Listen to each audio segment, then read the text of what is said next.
Como a gente já viu anteriormente, durante o sono, né, o eu e o corpo astral, eles abandonam, entre aspas, o corpo físico, deixando apenas o conjunto com o corpo etérico. Por isso que durante o sono, o ser humano ele é como um vegetal, né? Em consequência disso, o corpo físico permanece vivo e mantém a que nós chamamos em tese de vida, né? No momento da morte, o eu, o corpo astral e o corpo etérico separam-se do envoltório físico. Este se torna um cadáver, uma matéria sem vida, e passa a seguir as leis físico-químicas do mundo mineral. Que destrói essa forma do corpo, que se decompõe, né? Com esse modelo quadrimembrado do ser humano, que não é só da antroposofia, mas que ela resgata isso de uma forma mais, eu diria até mais palpável para a gente entender o fenômeno humano, pode-se compreender um outro ponto de vista o que se passa na morte, né? Uma pessoa morta não tem suas manifestações vitais, assim como uma pessoa que está dormindo. Se não há essas manifestações, o corpo etérico não está presente. O corpo etérico é aquele que dá vida. É por isso que ele está relacionado ao mundo vegetal. Ele, na verdade, dinamiza e movimenta o corpo físico, né? Portanto, a morte é a separação não só do corpo astral e do eu, como no sono, mas também do corpo etérico em relação ao corpo físico. Este, sem o corpo etérico, perde a capacidade de se regenerar e fica entregue às forças físicas e à decomposição. Por um lado, a vida humana seria um acaso e o tempo entre o nascimento e a morte a única realidade da existência individual. Me parece extremamente frágil no ponto de vista de um pensamento mais amplo que a vida tem um sentido tão pequeno num período tão reduzido quando a gente pensa num contexto maior. E nós seríamos, de certa forma, a nossa individualidade teria uma importância muito pequena. Porque esse ponto de vista tem indicativos muito inteligentes, né? Que na observação, na percepção física e sensorial do nascimento e o desenvolvimento de um novo ser, e posteriormente na observação do fenômeno da morte, na qual o corpo material se decompõe. A explicação biológica da multiplicação, diversificação celular e da evolução das espécies, que é utilizada pelos cientistas materialistas como uma confirmação para a sua visão, elas elas são relativamente, honestamente, apesar de ter alguma coerência, ela não nos traz uma possibilidade muito mais ampla que teria o ser humano. Porque, do outro ponto de vista, os seres humanos vão ousar explorar limites maiores entre o nascimento e a morte. Ele é mais, eu diria até mais ousado, ele é mais, mas ele é muito mais compensador, num ponto de vista de que o conhecimento ele pode ser muito mais amplo do que a gente imagina, né? E é por isso que ele ousa a discutir questões relacionadas à vida após a morte e à imortalidade, como também um conceito muito pouco falado, que é a inatividade, né? Uma existência da vida individual antes do nascimento físico. Essa posição também configura um certo reducionismo e expressa posições dogmáticas que não contribuem. Então, às vezes, aqueles que acreditam na vida após a morte, a imortalidade e outras coisas, eles precisam também buscar uma ampliação, uma compreensão mais ampla do fenômeno, né?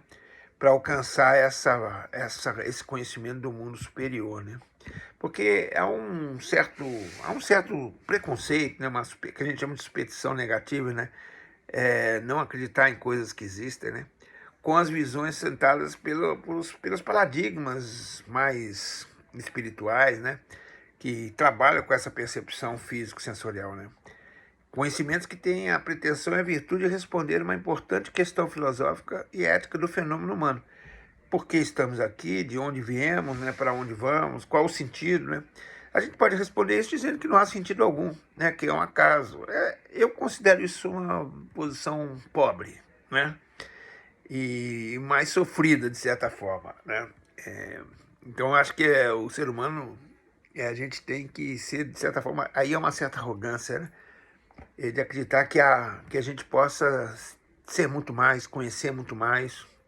A gente não pode limitar o conhecimento do ser humano, portanto, a gente não pode dogmatizar o contrário, né? Dogmatizar que não a não existência, né?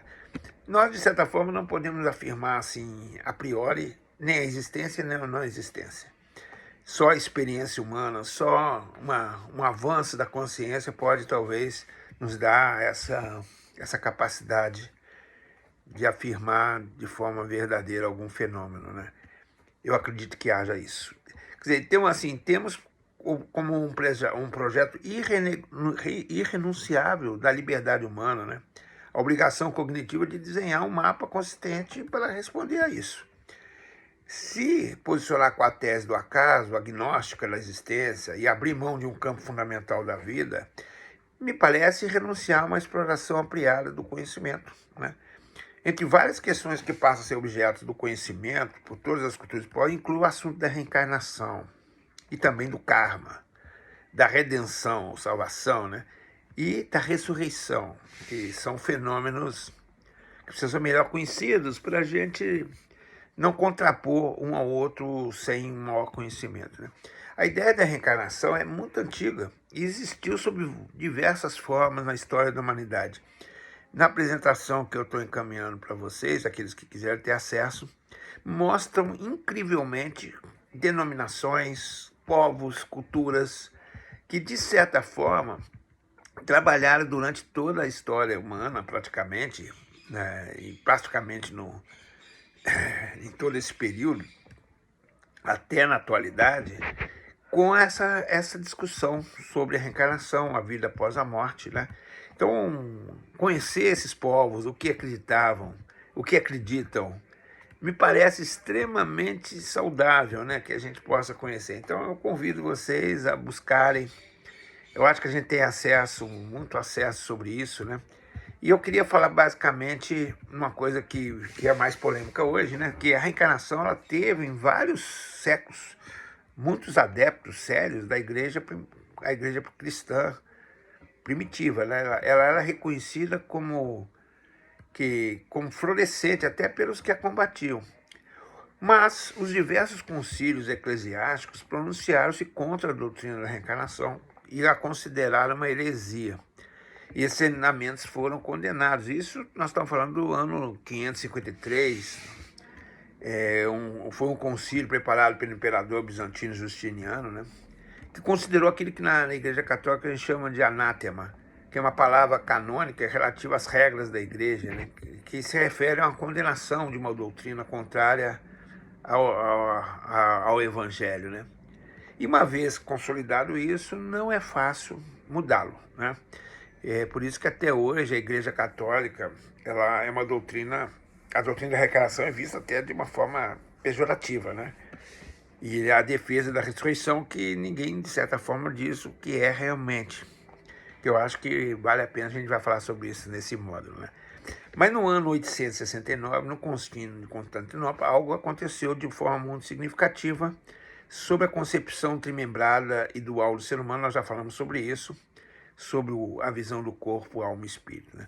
E eu queria deixar uma pesquisa que não é muito antiga, que foi realizada nos Estados Unidos, né, que mostra uma coisa curiosa que pouca gente sabe, que 29% dos cristãos nos Estados Unidos aceitam a reencarnação como algo verdadeiro. E os católicos americanos, 36% admitem essa crença.